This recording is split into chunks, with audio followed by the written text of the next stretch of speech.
Welcome to YouTube channel Divya सागर। एक बार फिर से मैं हाजिर हूँ आपके लिए एक नई कहानी के साथ। आज की कहानी बहुत ही इंटरेस्टिंग होने वाली है, तो वीडियो को पूरा ज़रूर देखिएगा। और मुझे लगता है चैनल को तो आपने सब्सक्राइब कर ही लिया होगा। तो चलिए देखते हैं आज की कहानी।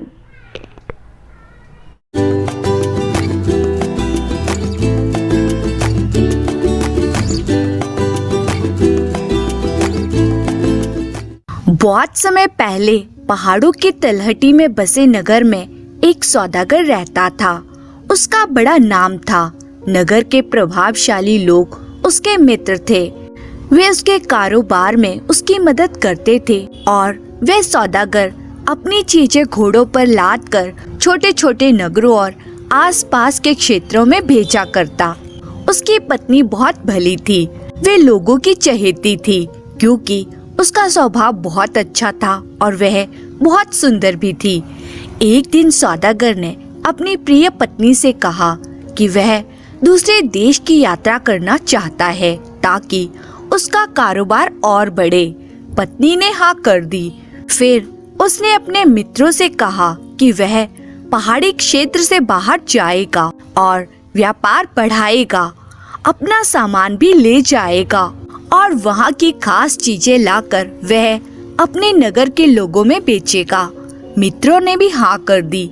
इस बीच यहाँ कारोबार को चलाने की जिम्मेदारी उसने अपने एक व्यापारी मित्र को दे दी और कहा कि वे पूरा हिसाब किताब बनाए रखे। जो भी मुनाफा हो वे उसकी पत्नी को दिया करे। मित्र मान गया। एक सप्ताह के बाद सौदागर अपने एक नौकर और घोड़ों पर सामान रखवा कर अपनी यात्रा पर निकल गया। उसकी यात्रा लंबी थी और कठिन भी। खैर, नदी नालों और दुर्गम रास्तों को पार करता हुआ वह प्रवरसेन के क्षेत्र में पहुंचा, जिसका राज्य नर्मदा तक फैला था। वहाँ व्यापार की बहुत संभावनाएं थी। वे वहाँ रुका और अपने परिश्रम तथा योग्यता से क्रय विक्रय के काम में व्यस्त होकर नाम कमाने लगा। कुछ ही समय में उसने खूब सारा धन कमा लिया। इधर उसका मित्र उसका कारोबार हड़पने के उद्देश्य से षड्यंत्र रचने लगा। वे ना तो सौदागर की पत्नी को मुनाफे का पैसा देता, ना ही कोई हिसाब किताब रखता। सौदागर की पत्नी ने दीवान से इस बात की शिकायत की। उससे उसके पति का मित्र और भी खफा हो गया। उसने सौदागर की पत्नी पुष्पा को मारने की योजना बनाई, क्योंकि उसके जीवित रहते वे सारा कारोबार हड़प नहीं सकता था। उसने अपने खास नौकर को गुप्त रूप से बुलवाकर पुष्पा को नदी में डुबोने की योजना बताई। उसने अपने नौकर से कहा कि जब वह सुबह सुबह नदी के पास के देवी मंदिर में पूजा के लिए जा रही होगी तो तब तुम उसे किसी तरह नदी में फेंक देना। नौकर मौके की तलाश में था और ज्यों ही पुष्पा मंदिर से आकर घाट पर सूर्य नमस्कार करने लगी तो उसने पीछे से आकर उसे जोर का धक्का दे दिया। पुष्पा चिल्लाई, पानी में गिरी और पानी के बहाव के साथ बह चली। एक मांझी सेतु बंद के पास अपनी नौका बांधने के लिए आ रहा था। पुष्पा डूबने ही वाली थी कि मांझी ने पानी में तैरते उसके बाल पकड़ लिए, ऊपर खींचा और नाव में रख लिया। शायद पुष्पा के शरीर के अंदर पानी घुस गया था। वे सांस नहीं ले पा रही थी। मांझी ने बेसुध सी महिला को अपने घर की ओर ले जाना चाहा ताकि उसका इलाज करा सके, मगर जब उसके हाथों और गालों में आभूषण देखे तो समझ गया कि यह महिला जरूर किसी धनवान घर की है। पर ये है कौन? इसको बचाना तो होगा। मांझी नाव का चप्पू तेज तेज चलाने लगा और गांव के पास पहुंचते ही उसने नाव किनारे से बांध दी और कंधे पर उठाकर इस महिला को अपनी झोंपड़ी में ले गया। अपनी पत्नी को पुकारने लगा। उसकी पत्नी भागती भागती आई। पत्नी ने पूछा, कौन है? किसकी लाश उठा लाए हो? न जाने कौन है, मैंने डूबते देखा। पानी में सिर्फ इसके बाल नजर आ रहे थे। मुश्किल से नाव में खींच पाया। इसका मतलब इसके फेफड़ों में पानी भर गया है, बचेगी नहीं। शायद सांस अभी रुकी नहीं है। दोनों ने मिलकर उसकी गर्दन टेढ़ी करके पानी निकालने की कोशिश की। मांझी की पत्नी महिला के मुंह में सांस देने लगी। पुष्पा पुनर्जीवित सी होने लगी। मांझियों की बस्ती में सब जान गए कि एक डूबती महिला को बचाया गया है। कुछ दिनों में पुष्पा स्वस्थ हो गई। उसने मांझी और मांझी की पत्नी को बताया कि वे कौन है और उसके पति का मित्र कैसे कैसे षड्यंत्र रचने लगा था। इस पर मांझी की पत्नी बोली कि पुष्पा को पति के लौटने तक उनके साथ ही रहना चाहिए। नगर में जाना सुरक्षित नहीं है, इसलिए पुष्पा उनके साथ ही रहने लगी। वे उनका धन्यवाद देती थकती नहीं थी। वे उनके काम में हाथ बटाने लगी। एक दिन पुष्पा झोंपड़ी के बाहर बैठकर गेहूं पीस रही थी कि वहां से गांव का सरदार घोड़े पर जा रहा था।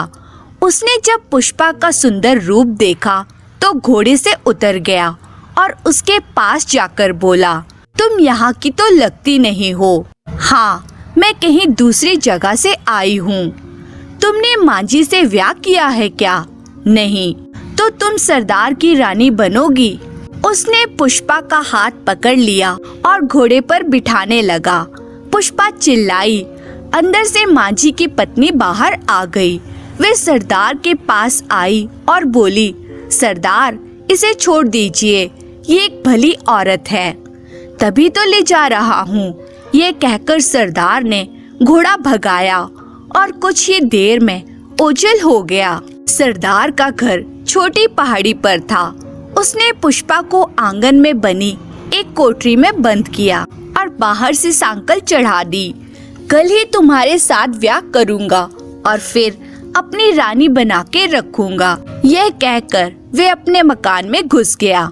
कोठरी के भीतर पुष्पा रोती सिसकती रही, मगर उसके सहायता को कौन आ सकता था। संध्या के समय सरदार की एक सेविका मोटे अनाज की खिचड़ी लेकर आई। पुष्पा ने सोचा, यही मौका है यहाँ से निकलने का। उसने सेविका से कहा, बहन, प्यास बहुत लगी है, थोड़ा पानी लाकर दोगी?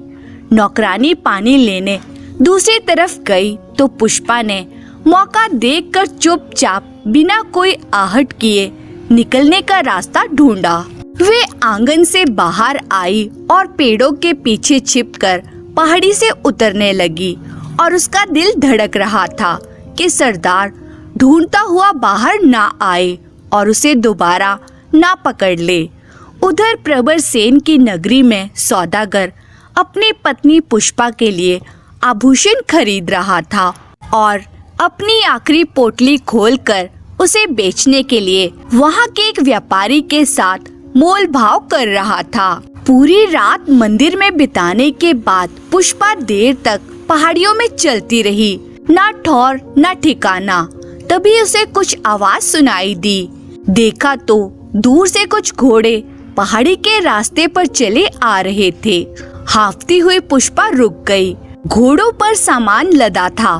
घोड़ों को हाँकता हुआ एक व्यक्ति आ रहा था। जब उसने पुष्पा को देखा तो वे रुक गया। उसने पुष्पा से पूछा, तुम्हें कहाँ जाना है? पुष्पा बोली, इस जंगल से बाहर कहीं भी ले चलो, किसी गांव या बस्ती में। वे व्यक्ति बोला, मुझे ये सामान लेकर तो उद्धव नगर जाना है। वहाँ तक पहुँचते पहुँचते शाम हो जाएगी। कोई बात नहीं, क्या तुम मुझ पर विश्वास कर सकोगी? क्यों नहीं, तुम अच्छे आदमी लगते हो। तुम भी भली औरत लग रही हो, मगर दुखियारी सी हो। हाँ, आओ बैठो इस घोड़े पर। इसके पीठ पर सामान कम है। ठीक है भाई। तो बहन, मुझे अपनी व्यथा कथा सुनाओगी? हो सकता है मैं तुम्हारी कुछ मदद कर सकूं। पुष्पा घोड़े पर बैठ गई और वे व्यक्ति घोड़े की लगाम पकड़कर पैदल उस संकरे रास्ते पर ध्यान से जा रहा था और उस स्त्री की व्यथा कथा सुन रहा था। बहन, मैं तो उद्धव नगर पहुंचकर सामान उतरवा कर घोड़ों को घुड़शाला में रखूंगा। फिर घोड़े वालों के लिए बने शिविर में सो जाऊंगा। बाकी घुड़सवार भी वहां आकर सो जाते हैं। फिर अगले दिन अपने अपने घरों के लिए चले जाते हैं। उस विश्राम गृह के सिवा वहां कोई धर्मशाला नहीं है। वहां एक मठ है जहां साधु तथा सन्यासी रहते हैं। मैं तुमको वहीं पर छोड़ दूंगा। प्रवर सेन के क्षेत्र से निकलने की तैयारी में जुटा सौदागर बहुत ही उत्सुक था कि उसे अब वापस घर जाना है और अपनी पत्नी से मिलना है। उसने सोने की मोहरें एक थैले में रखी, रेशम और पाट के कीमती वस्त्र अलग से रखे तथा वहां के व्यापारी को धन्यवाद देता हुआ अगले दिन सुबह सुबह अपने देश लौटने की तैयारी करने लगा। मठाधीश ने एक सन्यासिन से कहा कि वह पुष्पा को सभी नियम बताए और अपने सदन में ले जाए, जहां और भी सन्यासिनें रहती हैं। पुष्पा सन्यासिन के साथ साथ मठ के साथ बने कमरे में गई। उसे वहां सभी स्त्रियां दीपक की रोशनी में कोई धार्मिक ग्रंथ पढ़ती हुई नजर आई। सन्यासिन ने पुष्पा को एक विशाल कक्ष में बाकियों के साथ रहने की जगह दे दी। सन्यासी ने उसी कक्ष में सोती और ध्यान करती थी। पुष्पा ध्यान व ज्ञान की बातें समझने की कोशिश करने लगी, परंतु कुछ ही दिनों में उसे तत्व ज्ञान, आत्मा और जगत के विषयों में जानने की इच्छा हुई। प्रवर सेन की नगरी से निकला हुआ सौदागर जब 500 कोस की यात्रा के बाद अपने घर पहुंचा तो वहां उसने नए ही लोग देखे। न उसकी पत्नी, न उसका कोई नौकर। उसका सारा कारोबार और उसका घर उसके मित्र ने हड़प लिया था। सौदागर को अपनी पत्नी पुष्पा की चिंता सताने लगी। वे कहाँ और कैसी होगी, ये कौन बताएगा। उसने कुछ सोने के मोहरों से एक नया घर खरीदा। जिस नौकर को वह अपने साथ ले गया था उसने उसे घर में रखा और जो कीमती चीजें अपने साथ लाया था उन्हें संभाल के रखा और फिर पुष्पा को ढूंढना शुरू किया। उसने अपने पड़ोसियों से, रिश्तेदारों से और कुछ खास मित्रों से पूछा तो पता चला कि जब वे देवी के मंदिर गई थी तब कोई ऐसी घटना घटी होगी कि जिसका उन्हें कोई ज्ञान नहीं, क्योंकि वे मंदिर से लौटे ही नहीं। सौदागर देवी मंदिर के पुजारी से मिला। पुजारी ने भी कहा कि पिछले 8 महीनों से पुष्पा मंदिर आई ही नहीं है, मगर पुष्पा के पति को विश्वास था कि वह जीवित है।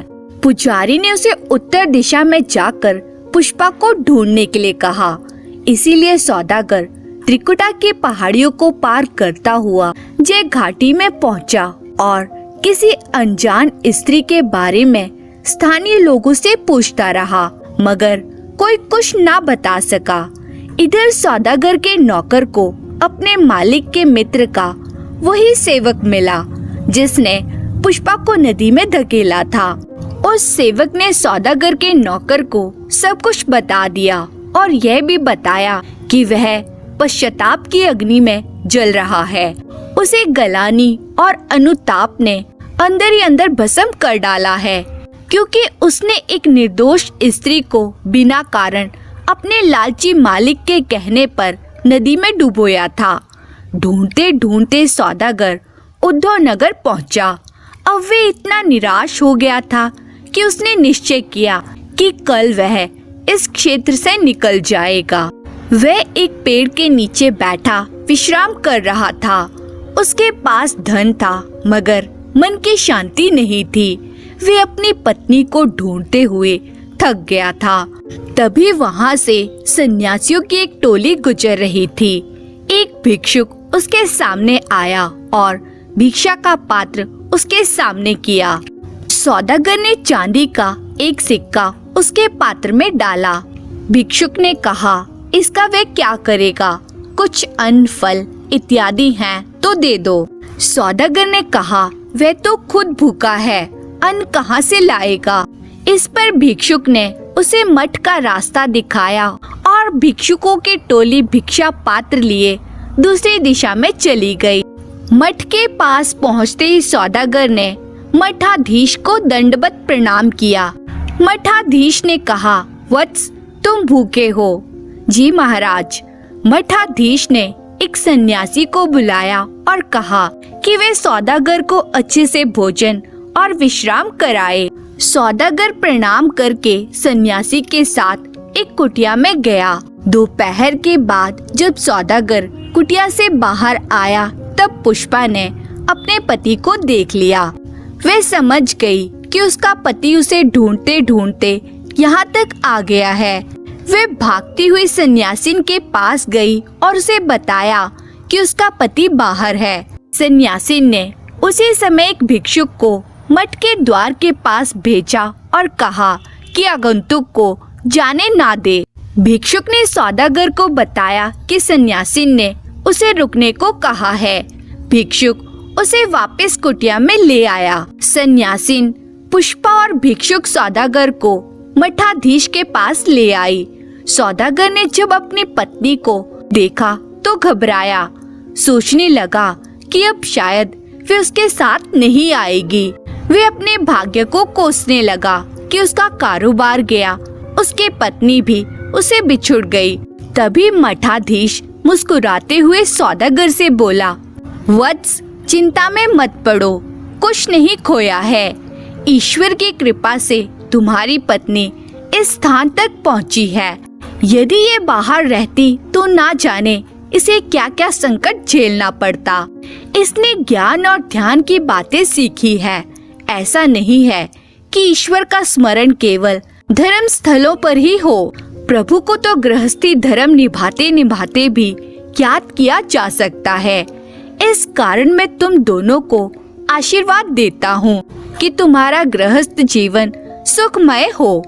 मठाधीश का आशीर्वाद पाकर वे दोनों वहाँ से निकल आए। घर पहुँचते ही जब सौदागर के नौकर ने अपनी मालकिन को देखा तो उसे यकीन ही नहीं हुआ। उसने उनको सेवक से मिलने की बात बताई जिसने पुष्पा को धक्का दिया था और यह भी बताया कि सेवक को पकड़ा गया और कोतवाल के पास ले जाया गया। सेवक ने कोतवाल को इस घटना के बारे में सब कुछ साफ साफ बता दिया था। सौदागर के मित्र और उस सेवक को पकड़कर कोतवाल दोनों को राजा के पास लेकर गया। राजा ने दोनों को मृत्यु दंड की सजा सुनाई। सौदागर को अब उसका पुराना घर और उसका कारोबार लौटाया गया। पुष्पा अपने पति के साथ वापस अपने पुश्तैनी घर में आ गई। नौकरों और रिश्तेदारों ने उनका स्वागत किया। पुष्पा अपने पति के साथ अपने घर में सुखी जीवन बिताने लगी और वे हंसते खेलते अपना जीवन धर्मशीलता के साथ व्यतीत करने लगे। धन्यवाद।